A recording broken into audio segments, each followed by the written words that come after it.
నటరాజ్ అప్సరా డామ్స్ ఇందులో ఏ పెన్సిల్ ఎక్కువ బలంగా ఉంటుంది అది తెలుసుకుందామని నటరాజ్ అప్సరా డామ్స్ పెన్సిల్ తో పాటు లక్కీ అనే brand made in China pencil కూడా తీసుకున్నా. ఇప్పుడు వీటిల్లో ఏది ఎక్కువ బలంగా ఉంటుందో తెలుసుకోవడానికి 2 వైర్లను ఒక కర్ర కట్టి వైర్ కింద పెన్సిల్ పెట్టి ఈ పెన్సిల్ కి ఇంకో 2 వైర్లను తగిలించా. ఎందుకంటే ఈ వైర్ మధ్యలో బరువును పెడితే మొత్తం ప్రెజర్ అంతా పెన్సిల్ మీద పడి పెన్సిల్ విరిగిపోతుంది కాబట్టి. అప్సరా డామ్స్ పెన్సిల్ అయితే 6 గ్రామ్స్ వెయిట్ ఉన్నాయి. నటరాజ్ లక్కీ పెన్సిల్ వెయిట్ అయితే 5 గ్రామ్స్ ఉన్నాయి. ఫస్ట్ అయితే చాలా మందికి ఫేవరెట్ అయిన ఈ నటరాజ్ పెన్సిల్ మీద ట్రై చేద్దాం. ఈ కింద వైర్ లో ఒక ఇటుకను పెడదాం. ఒక ఇటుక వెయిట్ అయితే 2 కేజీలన్నర దాకా ఉంది. ఒక ఇటుకనే కాదు ఇంకో 2 ఇటుకలు పెట్టినా సింపుల్ గా మోస్తుంది. మధ్యలో ఒకటి పెట్టా, మళ్ళీ వాటిపైన ఇంకో 2 ఇటుకలు పెట్టినా పెన్సిల్ లో ఏ కదలిక లేదు. మళ్ళీ వీటిపైన ఇంకో 2 ఇటుకలు పెట్టా, అయినా సరే పెన్సిల్ లో ఏ మార్పు లేదు. ఈ ఇటుకలు మొత్తం వెయిట్ అయితే దాదాపు 20 కేజీలు ఉండొచ్చు. 20 కేజీల వెయిట్ ని ఈ నటరాజ్ పెన్సిల్ ఈజీగా మోస్తుంది. కనీసం పెన్సిల్ బెండ్ కూడా అవ్వలేదు. సరే ఇప్పుడు అప్సరా పెన్సిల్ మీద ట్రై చేద్దాం. ఈ 3 ఇటుకలు పెట్టినా ఇందులో కూడా ఉలుకు పలుకు లేదు. 4, 5, 6, 7, 8 ఇటుకలు పెట్టినా సరే అప్సరా పెన్సిల్ లో కూడా ఏ మార్పు లేదు. ఇది కూడా దాదాపు 20 కేజీల వరకు బరువు మోసింది. ఇప్పుడు డామ్స్ పెన్సిల్ మీద ట్రై చేద్దాం. ఇది ఎంత బరువును మోస్తుందో. 4, 5, 6, 7, 8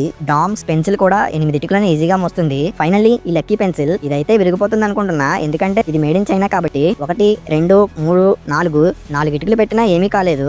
నటరాజ్ అప్సరా డామ్స్ పెన్సిల్ లాగే ఇది కూడా 20 కేజీలు మోస్తుందా? నిజంగానే ఇది కూడా 8 ఇటుకలను ఈజీగా మోస్తుంది. కొంచెం కూడా బెండ్ అయినట్టే కనిపించడం లేదు. ఈ పెన్సిల్ 20 కేజీల వెయిట్ ని ఈజీగా మోస్తున్నాయి.